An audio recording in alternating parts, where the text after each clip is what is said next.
wassalatu wassalamu alaihi wal mursalin wala alihi washabihi ajmain. Amma ba'du. Yang terhormat Bapak Kepala Desa Ngabian, Bapak Anom. Salam kenal Bapak.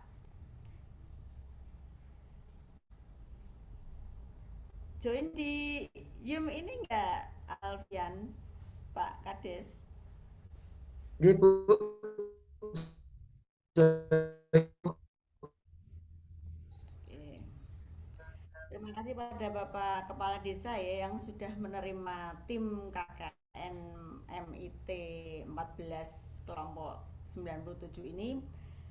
Eh, Juga terima kasih juga pada Mas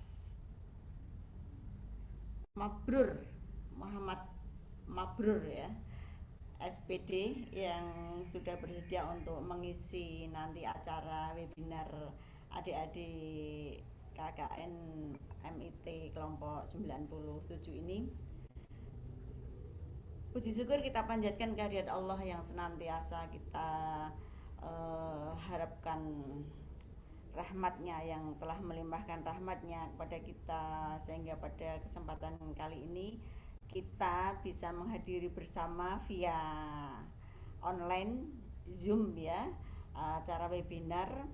Juga sholawat dan salam tak lupa kita haturkan kepada junjungan kita Nabi Agung Muhammad Sallallahu Alaihi Wasallam yang senantiasa kita nantikan syafaatnya di Yaumul Qiyamah. Apresiasi juga untuk teman-teman KKN MIT 14 kelompok 97 yang sudah royo-royo, yang sudah berhasil untuk mengadakan webinar ini dengan tema pengembangan ekonomi kreatif desa. Juga terima kasih juga pada audien yang sudah bersedia dengan sukarela ya hadir di ruang Zoom meeting ini untuk mengikuti acara webinar ini. Serta salawat dan salam ya tak lupa kita haturkan kepada junjungan kita Nabi Agung Muhammad Sallallahu Alaihi Wasallam yang senantiasa kita nantikan syafaatnya ya di Yaumul Qiyamah. Para Yumer yang saya hormati, saya cintai dan saya banggakan. Pada kesempatan kali ini saya tidak akan banyak ngomong ya, hanya sekedar mengantarkan ya apresiasi untuk kelompok 97 ini. Tepuk tangannya mana dong? Apresiasi untuk kelompok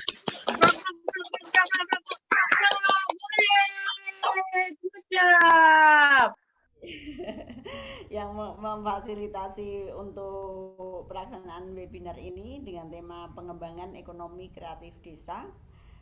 Semoga ini berjalan dengan lancar tanpa hambatan yang berarti. Terima kasih juga saya mohon bimbingannya dari Mas Mabrur SPD dari Demuha ya, Demuha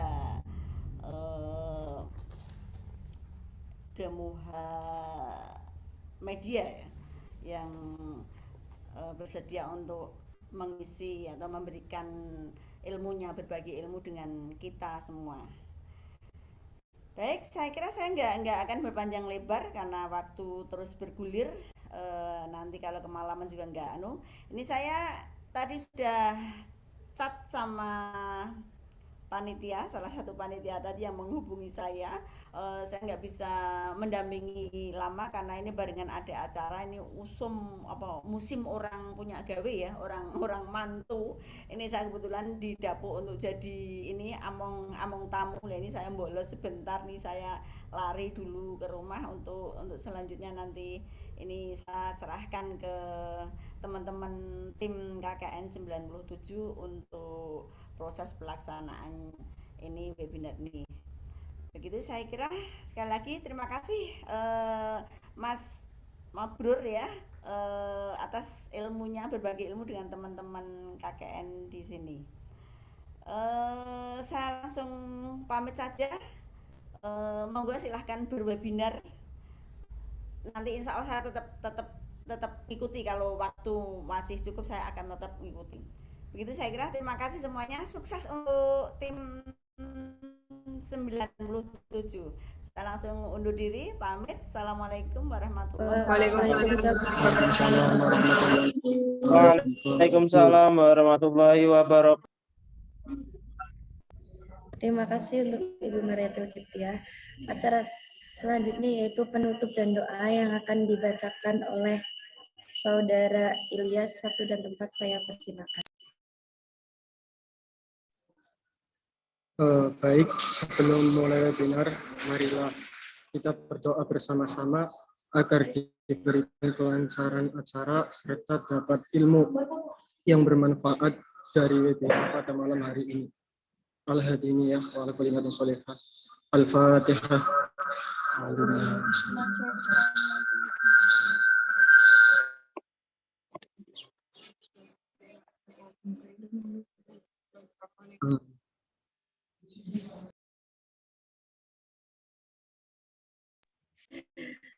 Baik, selanjutnya adalah acara yang kita tunggu-tunggu. Di sini saya akan sedikit membacakan CV moderator dari kita acara pada malam hari ini, yaitu Mbak Ruki yang Fakultas dari Ilmu Sosial dan Politik, jurusan Sosiologi, asal dari Rembang, moto hidup bergerak dan menggerakkan. Baik, selanjutnya saya serahkan kepada moderator Mbak Ruki, waktu dan tempat saya persilakan. Baik, terima kasih kepada Mbak Aiswara karena telah membuka webinar pada malam hari ini. Sebelumnya saya mau menyapa teman-teman nih. Selamat malam.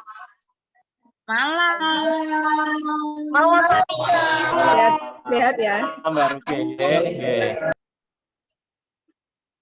Kayaknya sangat antusias nih pada webinar malam hari ini. Sebelum saya sampaikan ke CV dari pemateri, saya mau buka terlebih dahulu nih tentang tema webinar kita, yaitu pengembangan ekonomi kreatif desa. Menurut saya, menurut dalam webinar malam hari ini, bahwa sebagai kaum pemuda atau yang akan melanjutkan perkembangan desa, sebaiknya kita harus bisa menggali ilmu lagi nih tentang ekonomi. Apalagi saat ini nih,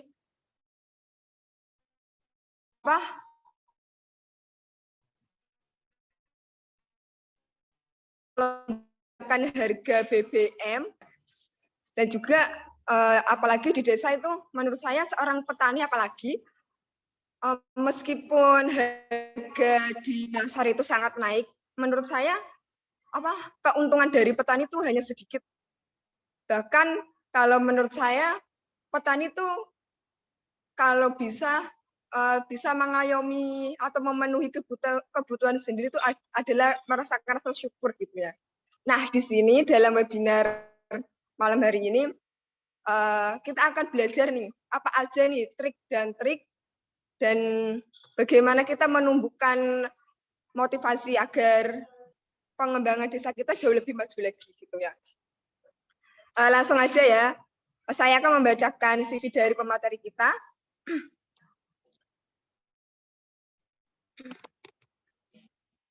Pemateri kita bernama Mas Muhammad Mabrur. Tanggal lahir dari Grobogan, tanggal 15 Oktober 1998, alamat asal dari Desa Karangpung, Desa Pojok, Kecamatan Pulau Kulon, alamat tinggal Musola Al-Firdaus Permatapuri.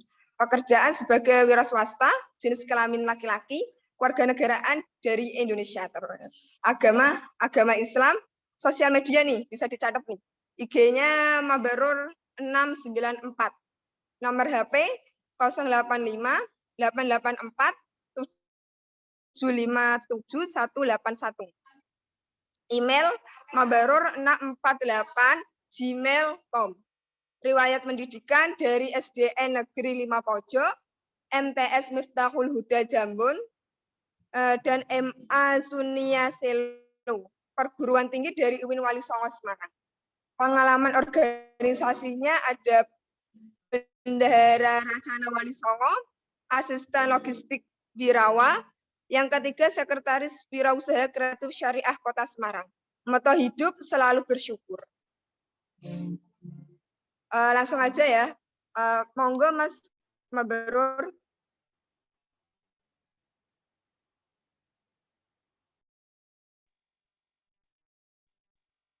Oke, apakah Bisa Mas? Oke, terima kasih moderator. Saya Wali. Assalamualaikum warahmatullahi wabarakatuh. Waalaikumsalam warahmatullahi wabarakatuh. Warahmatullahi wabarakatuh. Alhamdulillahirabbil alamin. Wassalatu wassalamu ala asrofil anbiya'i wal mursalin wa ala alihi washabihi ajmain. Terima kasih kepada panitia KKN MIT kelompok 97. Kemudian terima kasih kepada Ibu BPL yang sudah menyempatkan waktu, dan tak lupa kepada peserta webinar Ekonomi Kreatif Desa yang sudah mengikuti serta meluangkan waktu pada malam hari ini. Oke, di sini kita akan membahas tentang ekonomi kreatif desa.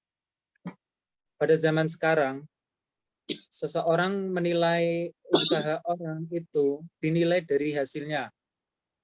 Contohnya, ada orang yang sudah sukses usahanya, enak ya mereka sudah punya usaha besar, bisa beli motor, bisa beli mobil dengan enaknya.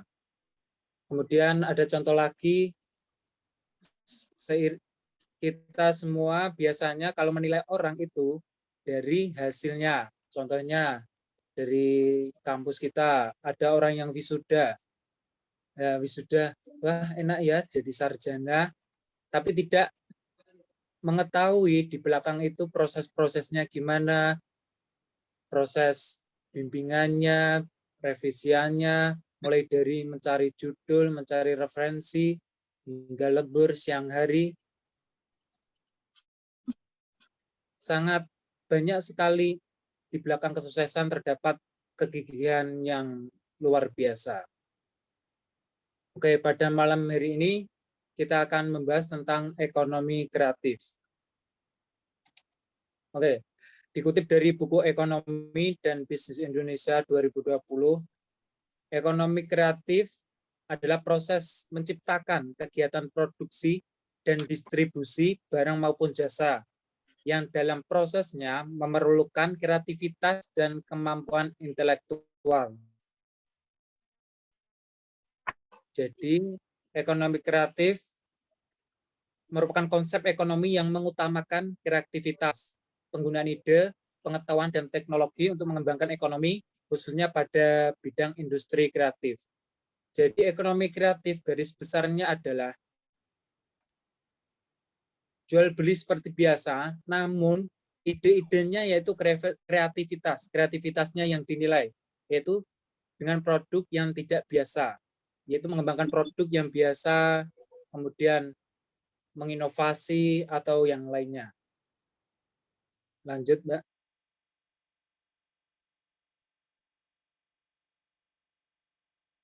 Kemudian dasar ekonomi kreatif. Ya, dasarnya ada 3, yaitu kreativitas, inovasi, sama penemuan. Kreativitas yaitu suatu kemampuan untuk menciptakan suatu yang baru, unik, dan dapat diterima atau berguna bagi diri sendiri maupun khalayak. Contohnya, kita menciptakan seseorang menciptakan gunting. Nah, pada saat itu kan nggak ada gunting. Kesusahan untuk memotong sesuatu atau memotong rambut, maka terciptalah gunting tersebut yang bisa digunakan sendiri maupun digunakan khalayak. Kemudian yang kedua yaitu inovasi, yaitu kemampuan memanfaatkan penemuan yang sudah ada. Ya, memanfaatkan penemuan yang sudah ada. Contohnya HP. HP itu dahulu kan jadul, semenjak berkembangnya zaman, maka sekarang sudah ada versi Android dan lain-lain. Kalau di pedesaan itu seperti kerbau. Kerbau itu dahulu digunakan untuk membajak. Kemudian pada perkembangan zaman, sekarang sudah ada traktor. Jadi ekonomi kreatif itu sangat mendukung untuk perkembangan zaman saat ini. Kemudian penemuan, menciptakan sesuatu yang belum pernah ada sebelumnya dan bisa diakui sebagai karya yang mempunyai suatu nilai. Contohnya, nanti yang ada di sini akan membuat alat atau produk yang bisa mencukur jenggot sendiri, harus tinggal pencet tombol. Maka itu memudahkan kita, kemudian mempunyai nilai sebagai manfaatnya itu apa. Lanjut. Oke, kemudian saat kita mau berbisnis, pastinya kita sangat bingung. Bisnis apa ya? Bisnis itu, temanku sudah bisnis itu, kemudian bisnis ini, wah sudah banyak sekali yang sudah bisnis ini, pasti pesaingnya banyak. Pasti di pikiran kalian pertama-tama begitu. Bisnis apa ya? Bisnis apa ya? Yaitu. Kemudian ide bisnis adalah yaitu gambaran singkat yang tepat mengenai bisnis yang Anda dirikan. Jadi kita sebelum memulai bisnis harus menentukan ide bisnis apa yang kita inginkan. Kemudian bibit atau pemikiran awal yang muncul dalam diri bisnis yaitu menciptakan sebuah bisnis. Yang tadi sudah saya bilang, ide bisnis sangat banyak sekali, yaitu terdapat 7 subsektor ekonomi kreatif. Lanjut, Mbak. Yang pertama yaitu periklanan.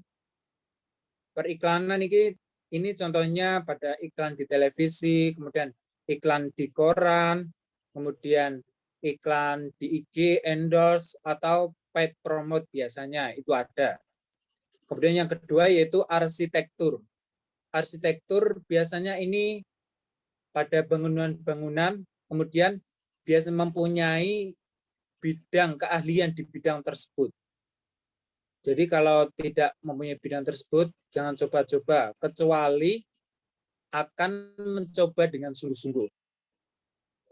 Kemudian yang ketiga penerbitan, yaitu penerbitan buku, penerbitan majalah, dan lain-lain. Penerbitan artikel itu juga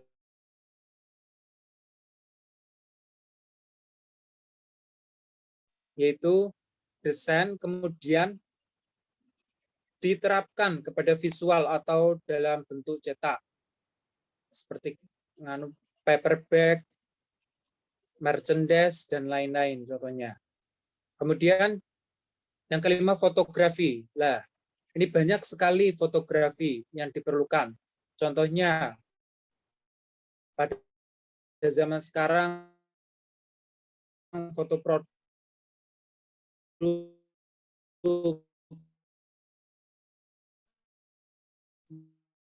dengan fotografi. Pernikahan sekarang juga menggunakan fotografi. Kemudian syukuran anak sekarang juga, kemudian prewedding dan lain-lain sekarang sudah menggunakan fotografi agar terlihat jelas saat kita melihatnya. Kemudian desain produk. Desain produk ini bisa sebagai jasa mendesain produk yang berawal dari masalah masyarakat yang tidak bisa mendesain produk. Biasanya sekarang sudah sangat maju sekali untuk produk-produk, walaupun produk keripik, tapi kemasan desain produknya sangat menampilkan suatu produk yang wow, maka nilai jual akan tinggi, semakin tinggi desain produknya. Kemudian yang selanjutnya itu seni pertunjukan. Seni pertunjukan biasanya bisa kesenian yang ada di daerah tersebut, di desa biasanya seni apa yang mau diangkat di desa, kemudian atau mau membuat pentas kesenian sendiri, dan lain-lain. Kemudian televisi dan radio. Kalau televisi dan radio, itu bisa dari SDM-nya yang ada di televisi, kemudian kualitas dari siaran tersebut. Maksudnya kualitas untuk edukasinya, kualitas tidak hanya sebagai hanya hiburan-hiburan saja, namun kosong dalam edukasinya. Kemudian desain interior. Desain interior saat ini sangat dibutuhkan. Karena apa? Semua membutuhkan rumah yang indah, nyaman, dan estetik tentunya. Desain interior tidak hanya mengandalkan estetik saja, namun juga kenyamanan, kekuatan, dan fungsinya. Kemudian selanjutnya seni rupa, yaitu seni rupa. Bisa lukisan, bisa melukis dengan tutup botol atau sampah plastik. Sesuatu yang ada di sekitar kita bisa dimanfaatkan dengan baik. Kemudian yang selanjutnya itu kuliner. Nah, ini kuliner yang paling banyak, kemudian yang paling didampingi oleh kota itu juga ada kuliner. Contohnya sertifikasi halal itu dari Pemkot juga ada bimbingannya biar mempermudah UMKM yang kecil bisa mendapatkan sertifikasi halal. Kemudian yang selanjutnya yaitu fashion. Fashion ini berkembang sesuai zamannya, yaitu dengan pakaian yang nyaman dan dilihat indah saat dilihat. Yaitu tidak hanya nyaman saja, namun juga indah. Dan tidak indah saja, namun juga nyaman dipakai. Kemudian kriya. Kriya itu kriya kerajinan, yaitu gabungan dari kerajinan dan kebudayaan di masyarakat. Contohnya copek ya. Copek itu kan tradisi dari dahulu. Kemudian kita membuat copek, berinovasi bisa dari kayu, kemudian dari bentuknya, dari batu atau dari lain. Kemudian selanjutnya permainan. Yaitu permainan ini bisa berupa gagasan ide, aplikasi, atau hiburan. Maksudnya untuk isinya yaitu bisa hiburan, bisa permainan, maupun edukasi. Kemudian selanjutnya dari musik. Ya, musik sendiri itu banyak sekali sekarang semua menggunakan musik. Dari kita mau tidur menggunakan musik, beraktivitas menggunakan musik, di kamar mandi menggunakan musik, semua menggunakan musik. Industri musik sangat luas dan yang paling banyak digunakan sehari-hari. Kemudian selanjutnya film, animasi, dan video. Dan yang terakhir yaitu aplikasi. Aplikasi ini contohnya pada Gojek. Gojek ini kan bermunculan itu dari masalah kok kita ngojek kok harus jalan kaki ke pangkalan ya. Kok enggak langsung ditelepon langsung sampai di depan rumah.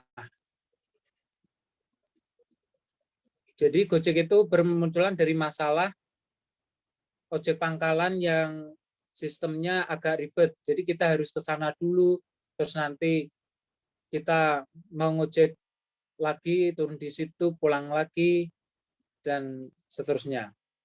Karena Gojek ini mempermudah kita, tinggal buka HP, pencet langsung datang Gojek, datang makanan, dan lain-lain. Oke, selanjutnya sebelum berusaha tentunya sebelum berusaha atau berwirausaha tentunya kita harus ada niat. Niat berarti al-qasd atau keinginan. Sedangkan secara syar'i berazam bertindak mengerjakan sesuatu ibadah ikhlas karena Allah. Letak niat berada dalam hati. Jadi kalau kita ngomong, aku niat, tapi hatinya tidak niat, maka itu bukan dikatakan niat. Ya, niat itu harus dalam hati juga, kemudian ucapan juga. Dari Amirul Mukminin Abu Has Umar bin Khattab berkata mendengarkan Rasulullah sesungguhnya setiap amalan tergantung pada niatnya. Ini seringkali kita dengar, setiap orang akan mendapatkan apa yang ia niatkan, ya. Amalan tergantung pada niatnya. Kemudian setiap orang akan mendapatkan apa yang diniatkan. Kemudian ada hadis yaitu 9 dari 10 pintu rezeki. Salah satunya adalah berdagang, ya. Berwirausaha, berdagang. Berdagang tidak hanya dengan sesuatu barang namun jasa. Kita menjual jasa juga bisa. Kemudian selanjutnya 4 tahap pengembangan ide bisnis, ya. Apa sih kita mau ide apa, masih bingung. Nah, ini tahap-tahapannya ada 4. Yaitu yang pertama, kebutuhan apa sih yang dapat dipenuhi masyarakat atau customer kita? Kita cari masalahnya dulu. Apa yang dibutuhkan, ya, kira-kira masyarakat sekitar sini. Kemudian yang kedua, produk atau jasa apa yang akan ditawarkan. Kemudian dari masalah tersebut tadi, kebutuhan, maka akan muncul produk atau jasa yang kita tawarkan kepada masyarakat. Kemudian bagaimana produk atau jasa ditawarkan. Nah, ini bagaimana marketingnya, bagaimana kita menyampaikannya, bagaimana kita bisa mempromosikan produk kita atau jasa kita kepada masyarakat. Kemudian yang keempat, kepada siapa produk atau jasa yang akan ditawarkan. Jadi kita harus mempunyai pasar mana aja, pasar menengah ke bawah, atau anak-anak, atau dewasa, kita harus tentukan itu, agar bisa jelas target yang akan ditawarkan produk kita itu siapa saja. Oke, lanjut, yaitu brainstorming, yaitu kita harus memacu atau menekan pikiran kita untuk berpikir suatu ide. Kemudian setelah itu kita fokus group atau membuat fokus pada masalah tersebut. Kemudian kita perbanyak literasi atau sumber-sumber yang ada di masyarakat. Kemudian customer advisory board, yaitu masalah-masalah yang terdapat di masyarakat atau keinginan-keinginan yang diinginkan oleh masyarakat. Oke, selanjutnya yaitu analisis SWOT untuk ide bisnis, yaitu sebelum kita memulai bisnis ada 4 poin yang harus kita lakukan, yaitu SWOT, yaitu strength, weakness, opportunity, sama threat. Strength yaitu kekuatan produk kita, kekuatan kita apa sih mau produk ini. Kemudian weakness, kelemahan pada produk. Contohnya, kelemahan produk ini apa? Nanti contohnya ada di bawah. Kemudian peluang. Kita harus melihat peluang. Kalau bisnis ini sih peluangnya itu sampai mana? Peluangnya sampai mana? Peluangnya apa saja? Kemudian yang terakhir yaitu threat atau ancaman. Saat kita produk makanan contohnya, ancamannya yaitu basi. Kalau tidak laku, maka produk itu akan basi. Maka ancamannya itu. Jadi sebelum kita memulai berusaha, kita harus menganalisis SWOT, yaitu strength, weakness, opportunity, threat, yaitu kekuatan produk itu, kelemahannya apa, kemudian peluangnya apa, dan ancamannya apa. Contoh analisis SWOT toko ABC, ya. Strength tadi apa? Kekuatan kan? Kekuatannya itu pengalaman membuat dan menjual sudah ada, jadi enak. toko kue, sudah ada pengalaman membuat, sudah ada pengalaman menjual. Kemudian punya pengetahuan pada jaringan pemasaran. Ya, jadi enak kalau sudah mempunyai jaringan pemasaran, kita tinggal upload-upload saja. Kemudian memiliki lokasi bisnis yang strategis. Lah, ini sangat terbantu sekali karena mempunyai bisnis yang strategis itu biasanya agak sulit untuk menentukan produknya apa, kemudian lokasi yang strategis. Kemudian weakness, yaitu tadi kelemahan.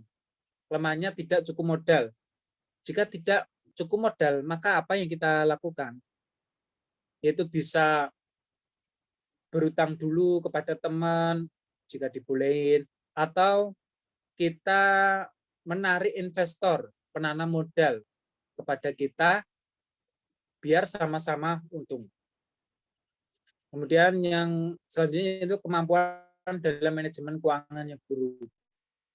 Jika kita mempunyai kemampuan dalam manajemen keuangan yang buruk, perbaikannya gimana, atau cari karyawan yang mempunyai manajemen keuangan yang baik, atau kita sendiri yang melatih untuk biar manajemen uangnya tidak kemana-mana. Pada poin ini biasanya pembisnis itu mencampurkan uang sendiri dengan uang bisnisnya sendiri. Itu kesalahan yang fatal. Kalau kita mempunyai bisnis, usahakan uang bisnis dengan uang pribadi dipisahkan. Agar apa? Agar kita bisa melihat dengan jelas keuntungan kita sebulan berapa, kemudian kerugian berapa bila rugi, kemudian pengeluarannya ditulis semua, pengeluaran ini, pengeluaran itu. Jadi tidak bergabung dengan uang pribadi. Kalau biasanya bergabung dengan uang pribadi, maka tidak terlihat jelas keuntungannya berapa. Kemudian biasanya seenaknya sendiri, ini uangnya masih banyak. Padahal yang digunakan itu uang usaha. Boleh menggunakan uang usaha, tapi setelah perhitungan. Ya, setelah perhitungan semuanya baru digunakan. Bukan saat belum dihitung tapi digunakan, malah tidak ada kejelasan untuk kerugian atau keuntungan. Kemudian opportunities, yaitu peluang. Belum ada pesaing, peluangnya, belum ada pesaing, ini peluang ini. Kemudian daya pembeli masyarakat yang terus meningkat. Contohnya di desa A, kok jualan ini laris sekali ya, cobalah di desa ini gitu. Kemudian harga bahan baku yang masih murah, itu sangat diuntungkan dengan keuntungan yang agak tinggi dengan bahan dasar yang murah. Kemudian yang keempat yaitu trade atau ancaman biasanya ini. Kemudian pajak usaha meningkat. Ini jika usahanya sudah terdaftar. Kemudian pajak penjualan juga meningkat. Tapi untuk di desanya ancaman mau beli ini tapi utang dulu lah, itu sangat menghambat sekali keuangannya. Jadi kita tidak balik modal malah rugi ya. Jadi kita harus kreatif dan konsisten dalam berusaha ya. Hati-hati untuk ancaman ini. Kemudian selanjutnya impor kue dari Cina terus meningkat dengan harga yang murah. Itu beberapa ancaman. Selanjutnya yaitu cara pemasaran, yaitu MOM atau mouth of mouth, yaitu mulut dari mulut. Pada suatu cerita, seorang pedagang telur sengaja menyelipkan telur busuk di telurnya itu. Kemudian ada ibu-ibu yang beli. Kemudian penjual itu sudah pulang karena sudah sengaja. Kemudian ibu-ibu, loh ini kok ada yang busuk. Kemudian ibunya bilang-bilang ke tetangganya, dah aku beli di bank ini kok telurnya busuk ya. Kemudian ibu-ibu cerita lagi ke tetangganya, ke tetangganya lagi. Nah itu sangat menyebar luas dengan cepat.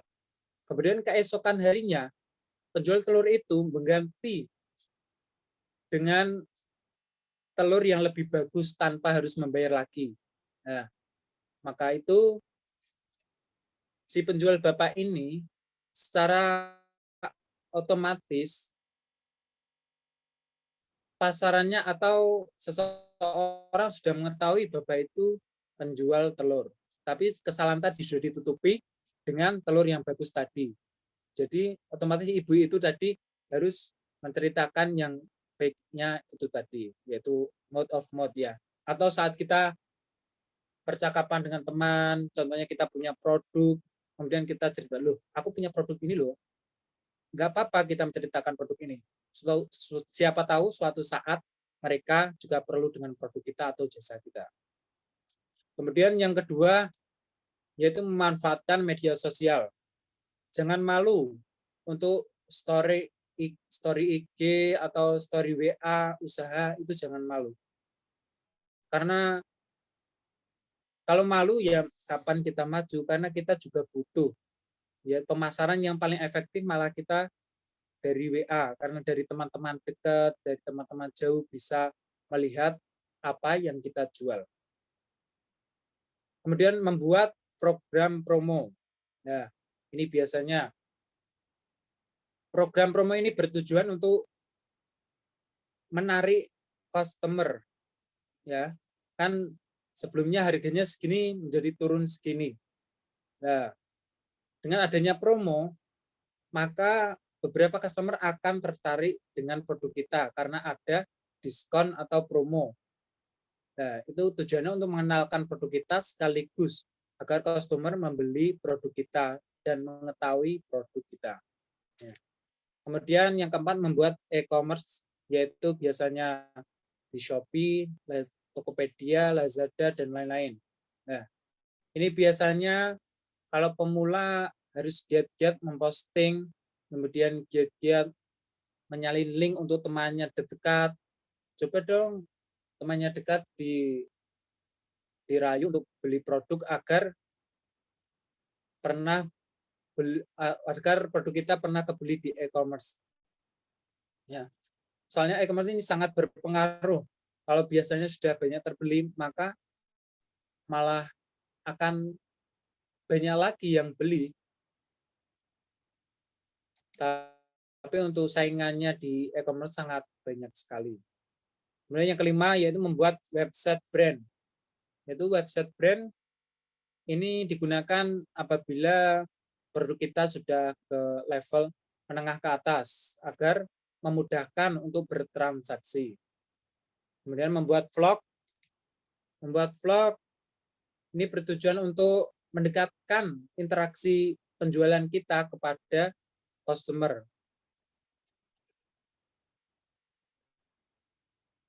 Kemudian yang ketujuh, membuat toko pop-up atau kios kecil. Pop-up kecil itu bisa pemasarannya bisa melalui mall, kemudian ada event-event tertentu, kemudian ada kebiar UMKM, itu bisa membuat toko pop-up atau kios kecil agar memudahkan bisa dibawa kemana-mana. Kemudian yang ke-8, memanfaatkan iklan mobil. Biasanya yang ada di belakang mobil itu. Oke, selanjutnya manfaat digitalisasi ekonomi kreatif desa. Yaitu yang pertama, memberi peluang bagi usaha mikro, kecil, dan menengah atau UMKM untuk mengembangkan bisnisnya. Kemudian menciptakan inovasi baru dalam berbisnis. Kemudian yang ketiga, meminimalisir angka pengangguran. Kemudian yang keempat, meningkatkan level produktivitas. Oke, sekian yang saya sampaikan. Nanti bila ada pertanyaan bisa ditanyakan. Oke, terima kasih kepada Mas Abdul yang telah menyampaikan materinya. Mungkin kita langsung aja Mas ya berdiskusi. Saya akan membuka 3 pertanyaan terlebih dahulu. Mungkin ini yang udah resen nih. Ada Lailatul Badriyah, ada Agung Saputra, ada Ridwan. Yang mana dulu? Iya, Mbak. Apakah boleh izin bertanya? Ya, boleh silakan. Assalamualaikum warahmatullahi wabarakatuh. Waalaikumsalam warahmatullahi wabarakatuh. Perkenalkan, nama saya Lailatul Badriyah. Saya dari Prodi Hukum Ekonomi Syariah Fakultas Syariah dan Hukum UIN Wali Songo Semarang. Izin bertanya, Pak. Saya ingin membangun bisnis kecil-kecilan, Pak. Tapi saya itu tidak punya banyak biaya di luar operasional produk. Manakah yang lebih harus saya utamakan, Pak? Apakah itu kualitas produknya atau biaya untuk konten promosi begitu? Sekian, terima kasih. Terima kasih kepada Mbak Lailatul. Gimana nih Mas? Langsung dijawab apa kita tampung dulu nih pertanyaannya? Ditampung dulu nggak apa-apa. Oke. Tiga dulu, tiga. Ya. Mungkin dari Mas Agun Saputra nih. Silakan.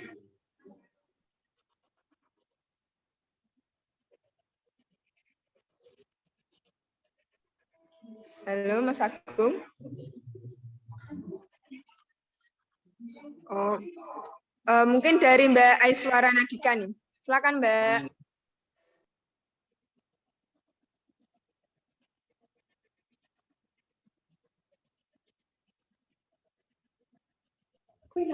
Saya langsung masuk ya Mbak Ruken.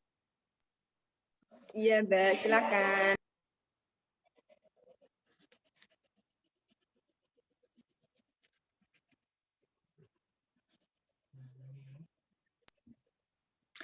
Oke, di sini saya mohon maaf tidak bisa on cam. Pertanyaannya, sebagai seorang mahasiswa, kebanyakan ketika sudah lulus itu ingin merantau. Sedangkan kita itu ingin mengembangkan desa kita sendiri. Bagaimana cara kita menumbuhkan motivasi dalam diri kita untuk lebih mementingkan desa yang kita tinggali tersebut? Terima kasih. Oke, kepada Mbak Ais.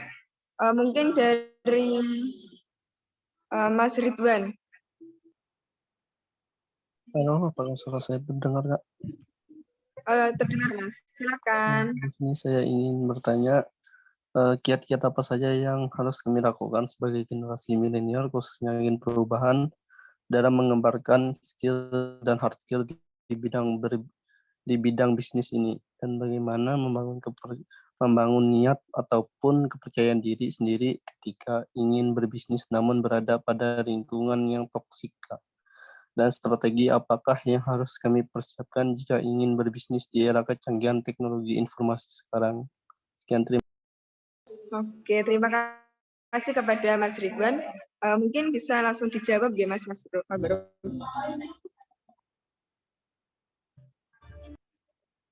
Oke, pertanyaan yang pertama dari Mbak Lailatul Badriyah ya.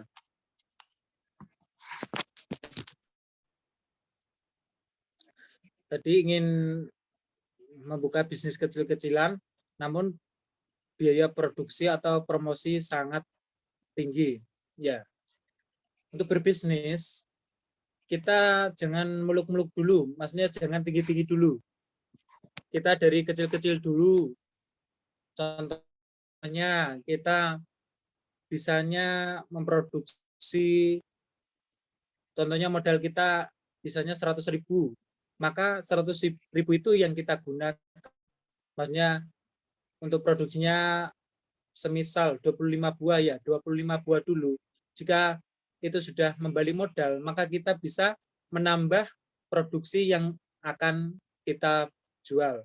Jadi bertahap dulu, jangan langsung langsung besar, itu jangan ya.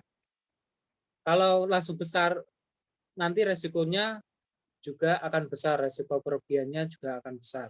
Jadi mulailah dari awal-awal dulu. Kalau kita mahasiswa kan masih sibuk, masih ngurusin itu, ngurusin ini. Jadi bertahap gitu ya. Oke, yang kedua yaitu untuk kita anak rantau, tapi bagaimana kita mengembangkan ekonomi di desa, gitu ya.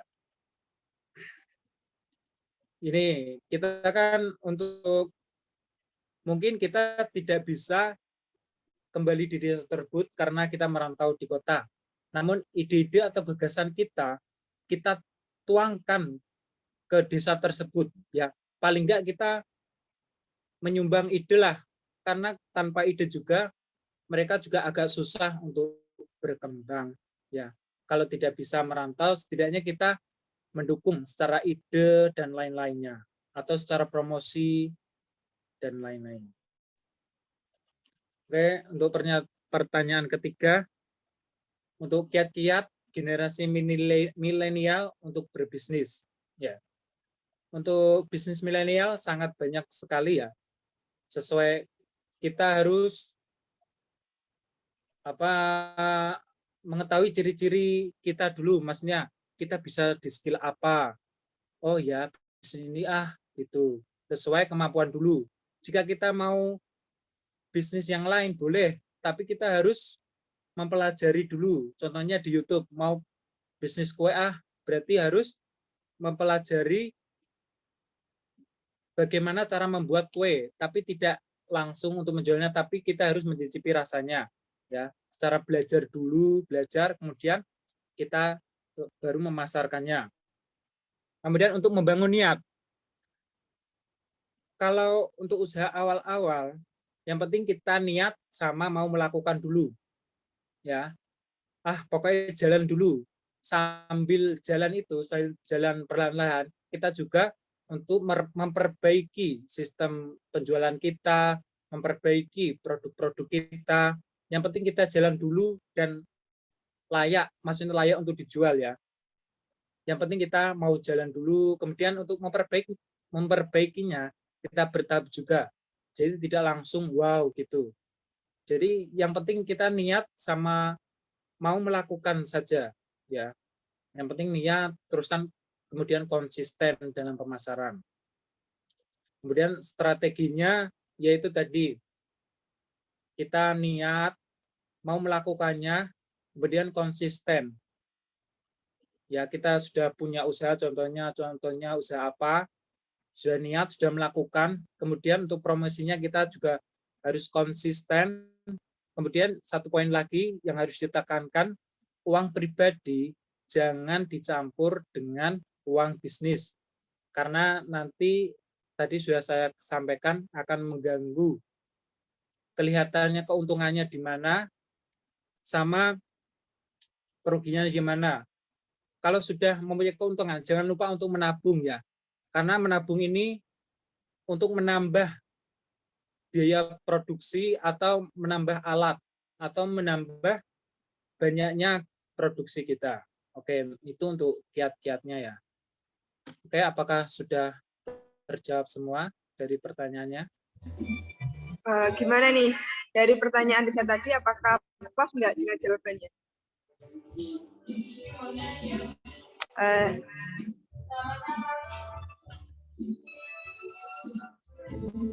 Mungkin saya membacakan pertanyaan di room chat dulu ya, Mas. Dari Reva Hirmawan, mohon izin bertanya Pak Mabrur, misalkan ada desa yang mempunyai perekonomian rendah, dalam desa tersebut ada beberapa kakak. Jadi setiap kakak tersebut akan mempunyai sebuah usaha yang saling berhubungan dengan yang lain. Misalkan kakak pertama menjual kue, pastinya membutuhkan bahan untuk membuat kue. Bahan-bahan tersebut nantinya akan dijual atau dijadikan oleh beberapa kakak seperti gandum, telur, dan lain-lain. Dan nantinya kue tersebut bisa dijual di desa tersebut atau melalui media sosial. Apakah ide bisnis tersebut bisa mengangkat perekonomian desa? Jika bisa, kenapa tidak diterapkan? Apakah SDM tersebut kurang kreativitas? Bisa dijawab, Mas Mabrur?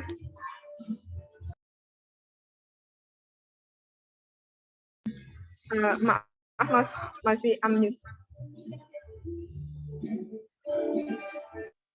Oke, tadi untuk SDM-nya ekonomi rendah, tapi mempunyai usaha yang saling berkaitan. Itu malah memanfaatkan si pembisnis itu karena untuk mengangkat ekonomi desa. Namun untuk kreatifnya mungkin agak kurang ya, karena ini produknya sama. Mungkin kalau yang bahan tadi, kreativitasnya bisa di pelayanannya atau ke tempatnya bersih. Jadi tidak hanya di desa tersebut yang ingin membeli bahan-bahan tadi. Kemudian yang ada di desa tersebut yang ingin membuat kue, nah kue itu yang kreatif, maksudnya yang beda dari yang lain. Misalnya kue dari singkong, tapi rasanya sangat enak sekali. Kemudian dihiasi, yang kalau membuat kue jangan seperti dulu-dulu lah. Contohnya masih yang makanan terdahulu, tapi bisa dimodifikasi dari pengemasannya, dari bentuknya, serta rasanya. Ya, untuk tadi kalau menurut saya tadi belum kreatif. Untuk kreatifnya tadi bisa dikembangkan kembali ide-idenya sama pengemasan, mungkin sama cara pemasarannya. Terima kasih. Oke, terima kasih Mas Badrur. Ini ada tambahan nih Mas dari Mbak Lailatul Badriyah. Maaf Pak, tadi Badriyah tanyanya seperti ini. Yang lebih jelasnya, membangun bisnis kecil-kecilan, tapi saya tidak punya banyak biaya di luar operasional produk. Manakah yang lebih harus saya utamakan, kualitas produk atau biaya untuk konten promosi? Itu Mas tambahannya. Gimana nih? Silakan jawab. Kalau promosi, kalau itu saya lebih ke kualitas produk ya. Kualitas produk dulu dibenahi, kemudian untuk promosinya kita mungkin yang tidak terlalu promosi yang berbayar. Contohnya masih di WA, di Facebook, di platform-platform yang gratis gitu ya. Jadi kalau di platform-platform yang gratis kan kita tidak memerlukan biaya promosi. Jadi diusahakan kualitasnya yang baik, kemudian kita promosikan sehingga promosi yang secara menyeluruh. Baik Pak, terima kasih banyak atas jawabannya. Oke, terima kasih kepada Mbak Lali atas pertanyaannya. Masih nampung pertanyaan lagi ya, Mas? Masih banyak ini pertanyaannya. Ada dari Dani nih. Ini kan temanya pengembangan ekonomi desa. Tolong diberikan satu contoh ekonomi desa yang bagus, mudah, kelihatan sangat kreatif, dan modalnya sedikit dan bisa ditiru oleh desa-desa yang lain.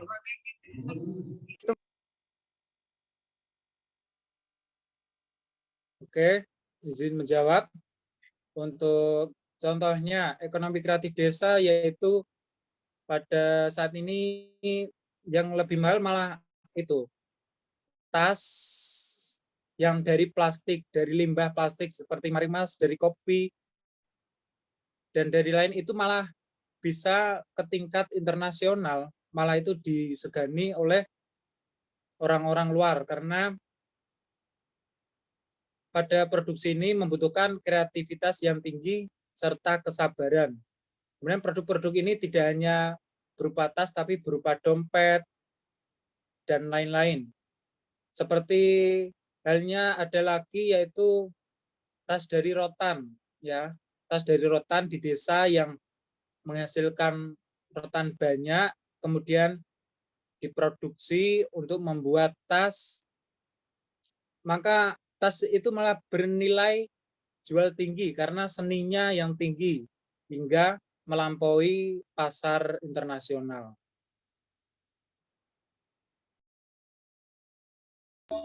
Oke, gimana nih dari Mas Denny, ada tambahan lagi nggak? Atau kurang pasti dengan jawabannya Mas Fabru?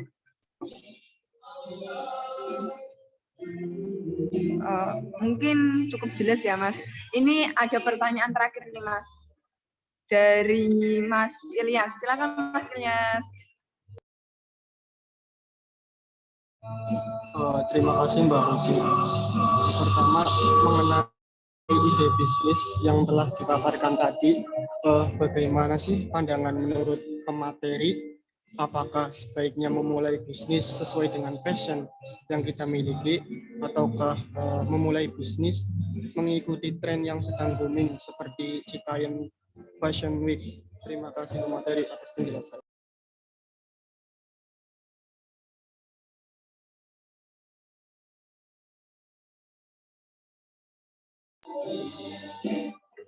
Makasih Aib atas pertanyaan dari Mas Ilyas. Silakan Mas Mabrur.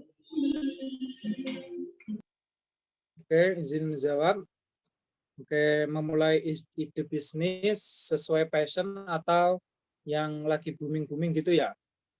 Kalau dari saya sebaiknya memulai bisnis sesuai passion aja.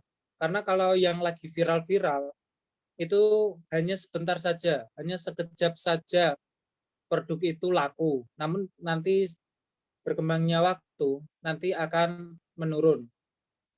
Jadi kita harus memulai sesuai passion, produk apa yang sesuai dengan kita, kemudian kita kembangkan sendiri secara perlahan-lahan, namun secara konsisten, daripada yang viral-viral ini tapi akhir-akhirnya nanti akan meredup.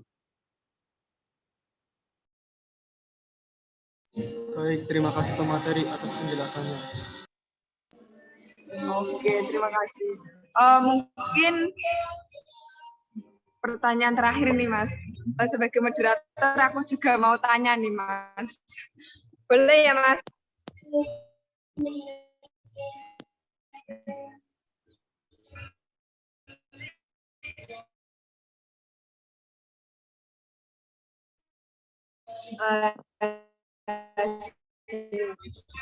Aku melihat berita nih, yang mana petani itu kan hidupnya kan tergantung apa yang mereka tanam nih.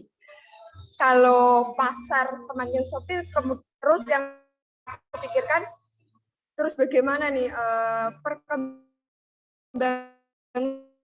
hidup seorang warga desa kalau di luar semakin sepi gitu. Sedangkan di desa itu seorang petani itu hanya tidak muluk-muluk untuk bisa mendapatkan uang yang banyak. Yang terpenting mereka merasa cukup. Kalau sedangkan di pasar-pasar sepi, lalu bagaimana? Apalagi masyarakat menengah ke bawah.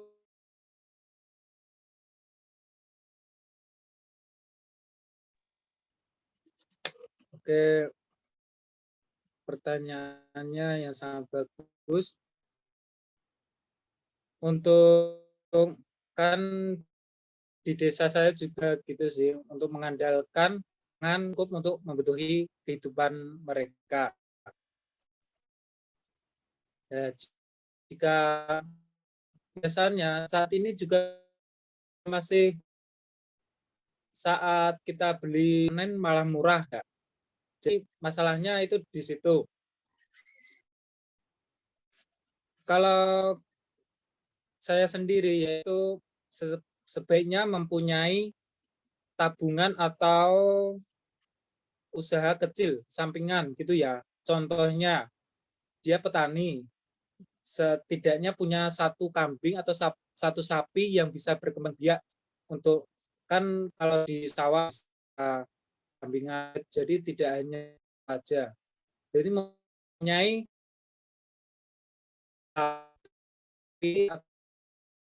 kambing tersebut bisa dijual atau mempunyai sampingan usaha. Jadi tidak